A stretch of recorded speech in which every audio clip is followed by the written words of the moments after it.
नमस्कार दोस्तों। Agnivesh coaching classes में आप लोगों का बहुत बहुत स्वागत है। आज इस वीडियो में मैं आप लोगों को भारत के वर्तमान भौगोलिक स्थिति के बारे में चर्चा करेंगे और उसके जो है भारत के परिचय के बारे में भी हम लोग जानकारी प्राप्त करेंगे। इसमें देखिए, जो भारत का मैप है, इसकी जो दिशाएं हैं वो आप जान लीजिए। पहले ये आप जो देख रहे हैं, ये उत्तर, नीचे दक्षिण, इधर पूरब और इस तरफ पश्चिम है। अगर हम बात करें इसको किस नाम से जानते हैं, तो हम चर्चा करें इस पे कि जो सबसे उत्तरी छोर यानी जम्मू कश्मीर, इसको हम इंदिरा कॉल के नाम से, सबसे दक्षिणी बिंदु यानी तमिलनाडु के कन्याकुमारी, इसको हम इंदिरा पॉइंट के नाम से। अगर हम पश्चिम में बात करें तो इधर गुजरात का सबसे जो पश्चिम जो बिंदु है, उसको हम सरक्रीक या गौरमाथा के नाम से जानते हैं। और यदि हम बात करें भारत का जो सबसे पूर्वी बिंदु यानी अरुणाचल प्रदेश, इसको हम वालांगू या किबथू के नाम से जानते हैं। अगर हम भारत के चौहद्दी के बारे में बात करें, यानी इसकी जो भौगोलिक स्थिति है उसके बारे में बात करें, तो सबसे नीचे 8 डिग्री 4 मिनट से 37 डिग्री 6 मिनट की स्थिति दर्शाती है। और हम बात करें इसकी जो इधर वाली जो इसका जो मानक है, यानी जो पूर्वी देशांतर जो इसका मानक है, यानी 68 डिग्री 7 मिनट से 97 डिग्री 25 मिनट की स्थिति को दर्शाती है। ये जो आप देख रहे हैं मैप, इसकी जो चारों दिशाएं हैं, इसको किस नाम से जाना जाता है, वह किस राज्य में है, इसको जानना बहुत जरूरी है। आगे देखिए, भारत जो है इसको दो भागों में एक रेखा अलग कर देती है, जिसका नाम है कर्क रेखा। वो भारत के 8 राज्यों से होकर गुजरती है, जिसका एक सूत्र है, ध्यान दीजिए, मित्र पर गमछा झाड़, मित्र पर गमछा झाड़। यानी भारत की जो भारत से कर्क रेखा होकर गुजरी है, वो 8 राज्यों से, मिजोरम, त्रिपुरा, पश्चिम बंगाल, राजस्थान, गुजरात, मध्य प्रदेश, छत्तीसगढ़ और झारखंड। ये इसका सूत्र है। माँ से जो है मिजोरम, त्रा से त्रिपुरा, पा से पश्चिम बंगाल, रा से राजस्थान, गा से गुजरात, माँ से मध्य प्रदेश, छा से छत्तीसगढ़ और झार यानी झारखंड से होकर गुजरी है। कई बार जो है प्रश्नों में पूछा गया है कि इनमें से कौन सा राज्य है जिससे होकर कर्क रेखा गुजरी है, तो इन 8 राज्यों में से एक नाम हो सकता है। और ये जो है कभी कभी ये भी पूछा गया है कि कर्क रेखा भारत के किस शहर से होकर गुजरी है, तो जैसे झारखंड की जो राजधानी है यानी रांची, वहां से भी होकर ये गुजरी है। ये भी कई बार पूछा गया है। कर्क रेखा की जो स्थिति है वो 23 डिग्री 30 मिनट की स्थिति को दर्शाती है। अगर हम बात करें ये जो पूर्वी देशांतर, ये जो आप रेखा देख रहे हैं, इसकी अगर हम बात करें तो जो इसकी स्थिति है वो है 82.5 डिग्री पूर्वी देशांतर। ये भारत के 5 राज्यों से होकर गुजरी है। जैसे कर्क रेखा 8 राज्यों से, वैसे पूर्वी देशांतर जो रेखा है ये भारत के 5 राज्यों से होकर गुजरी है। अगर हम इस पे गौर करें तो यह किसी भी देश की जो है समय मानक अगर हम निकालना चाहें तो इस रेखा का जो है, इस रेखा के माध्यम से हम निकाल सकते हैं। ये भारत के इलाहाबाद से होते हुए गई है, जिससे हम वहाँ इलाहाबाद, अगर ये कहा जाए कि भारत का जो है समय मानक हम कहाँ से ज्ञात करते हैं, तो इलाहाबाद। इसके 3 ऑप्शन होते हैं, कोई भी एक ऑप्शन आ सकता है, जैसे इलाहाबाद, जैसे अगर बड़े शहरों में पूछ लिया गया तो इलाहाबाद, नहीं तो अगर नैनी या मिर्जापुर। अगर समय मानक पूछता है भारत के कहां से होकर गुजरा है, तो इलाहाबाद, नैनी या मिर्जापुर, इन तीनों में से एक ऑप्शन हो सकता है। और ये भारत के 5 राज्यों से होकर गुजरी है। उसको आप जान लीजिए कौन से राज्य हैं, जैसे एपी, एमपी, यूपी, यानी AP Andhra Pradesh, UP Uttar Pradesh, MP Madhya Pradesh और बचे 2 राज्य यानी छत्तीसगढ़ और उड़ीसा, यानी 5 राज्यों से होते हुए ये जो है भारत का जो है पूर्वी दशांश से ये रेखा जो है गुजरी हुई है। आइए हम बात करते हैं भारत के क्षेत्रफल की। तो भारत का जो क्षेत्रफल है वो है 32,87,263 वर्ग किलोमीटर में फैला हुआ है। अगर क्षेत्रफल की बात करते हैं तो पूरे विश्व में भारत का 7वां स्थान है और प्रथम स्थान पर रूस, दूसरे स्थान पर जो है वो है कनाडा और तीसरे स्थान पर चीन स्थित है।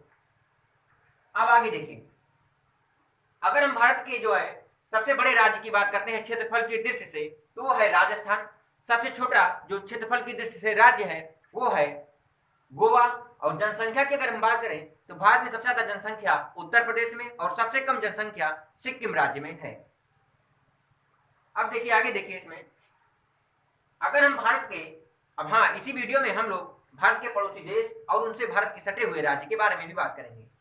अगर हम भारत के जो है स्थलीय सीमा की लंबाई ज्ञात करें तो भारत का जो स्थलीय सीमा की जो लंबाई है वो है, यानी अगर हम यहां से लेते हैं और इधर यानी बांग्लादेश की सीमा तक, तो इसकी जो लंबाई है यहीं तक जो है स्थल सीमा की लंबाई आती है तो है 15,200 किलोमीटर भारत की स्थलीय सीमा जो है फैली हुई है। और अगर हम बात करें भारत की जो है जलीय सीमा, यानी भारत की जो है मुख्य जलीय सीमा, दो क्वेश्चन इससे बनते हैं। भारत की अगर पूछता है मुख्य जलीय सीमा, यानी यहां से ऐसे लेते हुए इधर बांग्लादेश की सीमा तक, तो ये जो इसकी लंबाई है वो है 6100 किलोमीटर। अगर ये पूछता है भारत का मुख्य ना कहते हुए सिर्फ यही पूछता है भारत का जो है जलीय सीमा की लंबाई, उसमें आपके लक्षद्वीप और अंडमान निकोबार द्वीप समूह के भी सीमा का भी इसमें ऐड यानी जोड़ लिया जाता है, तब यही इसकी स्थिति बदल जाती है और इसकी लंबाई में बढ़ोतरी हो जाती है। और वो जो लंबाई हो जाती है पूरे जलीय सीमा की जो लंबाई होती है वो होती है 7,516.5 किलोमीटर। यानी अगर हम इसको मोटे स्तर पर यानी मोटे तौर पर ले तो 7516 किलोमीटर इसको भी हम कह सकते हैं। आइए हम बात करते हैं भारत के जो ये भारत का ये जो जलीय क्षेत्र है इसमें 4 राज्य यानी पश्चिम बंगाल, उड़ीसा, आंध्र प्रदेश और तमिलनाडु, ये 4 राज्य इधर बंगाल की खाड़ी यानी पूर्व में जल से सटे हुए हैं और हम जो बचे 5 राज्य इधर अरब सागर यानी इधर से सटे हुए हैं। कुल मिला के भारत के 9 राज्य ऐसे हैं जो जलीय सीमा से यानी जल से मिले हुए हैं। और इन जलीय सीमा में जो जल का जो क्षेत्र है राज्य का, उसमें सबसे बड़ी जिसकी सीमा है वो है गुजरात। गुजरात राज्य की सबसे बड़ी सीमा जो है जल से मिलती है। और ये अगर पूछा जाए दूसरे नंबर पर कौन है तो आंध्र प्रदेश की जो सीमा है वो सबसे ज्यादा दूसरे नंबर पर सबसे ज्यादा जो है सीमा इसकी जल से मिलती है। और अगर कहा जाए सबसे कम तो सबसे कम गोवा जिसकी लंबाई 101 किलोमीटर है।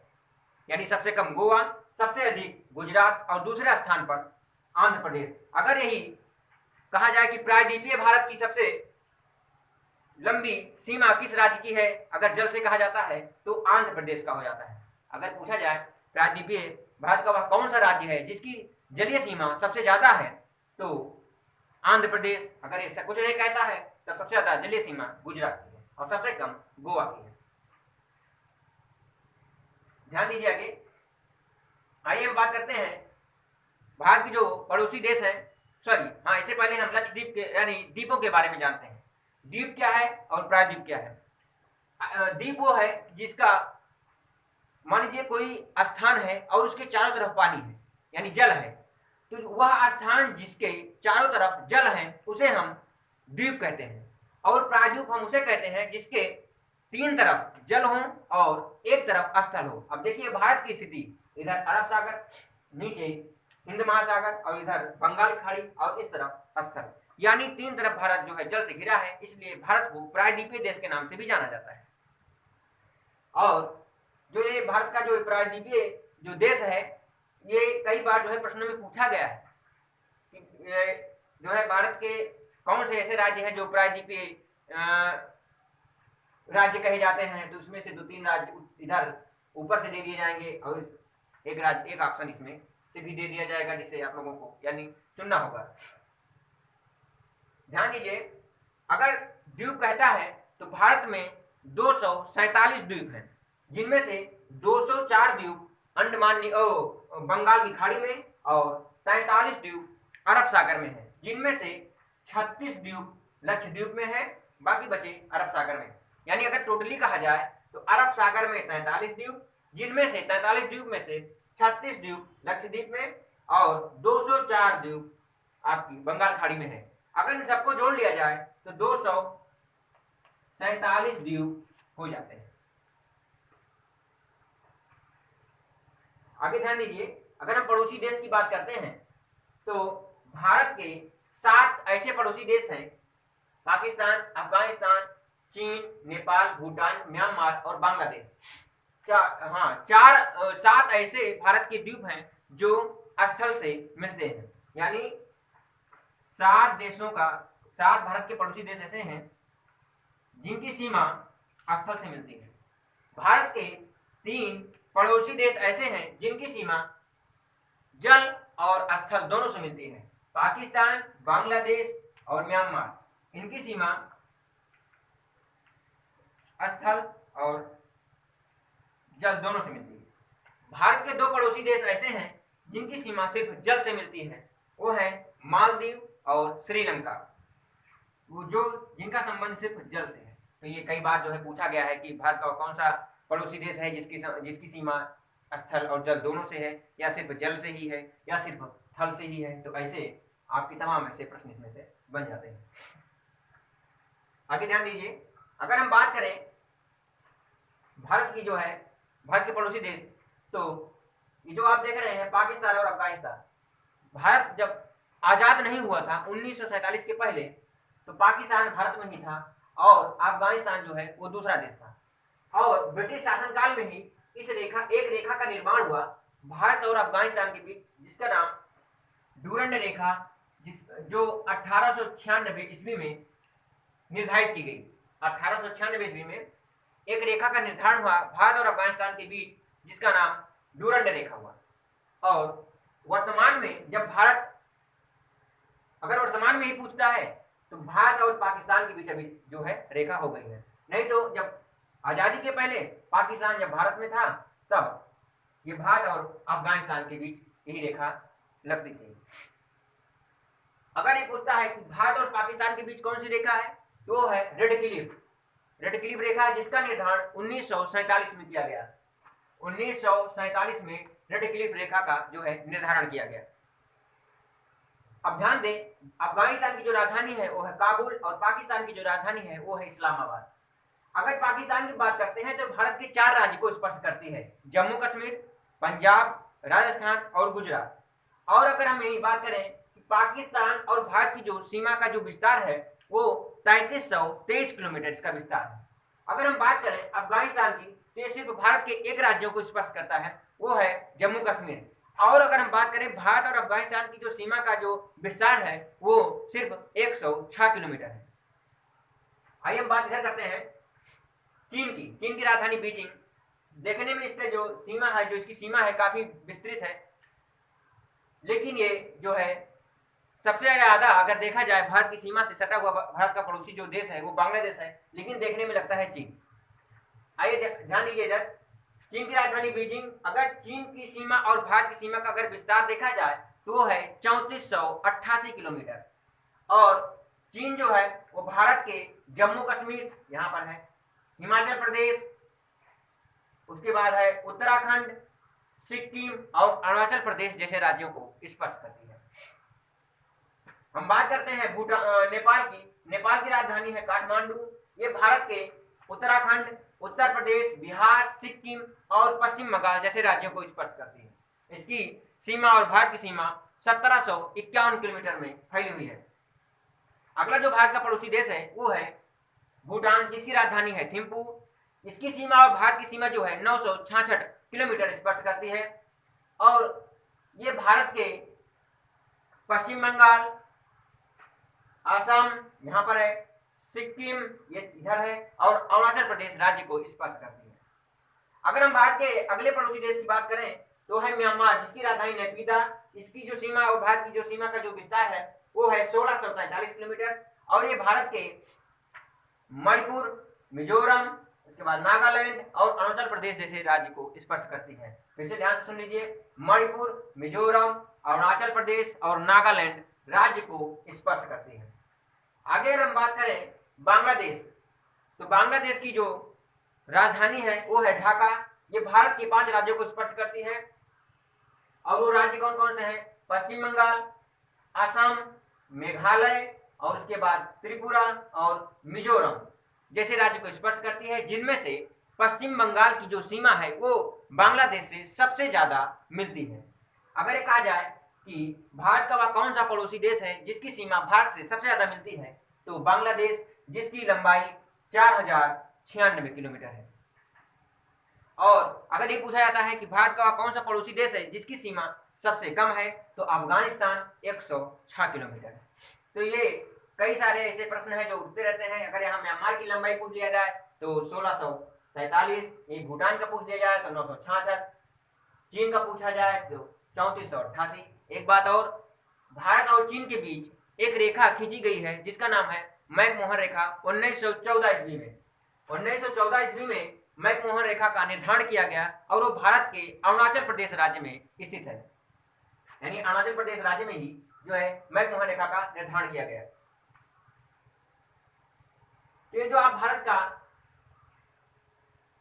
की जो भौगोलिक स्थिति है उसके बारे में जो बताया गया, उसको एक या दो बार देखेंगे तो बहुत अच्छे समझ में आ जाएगा।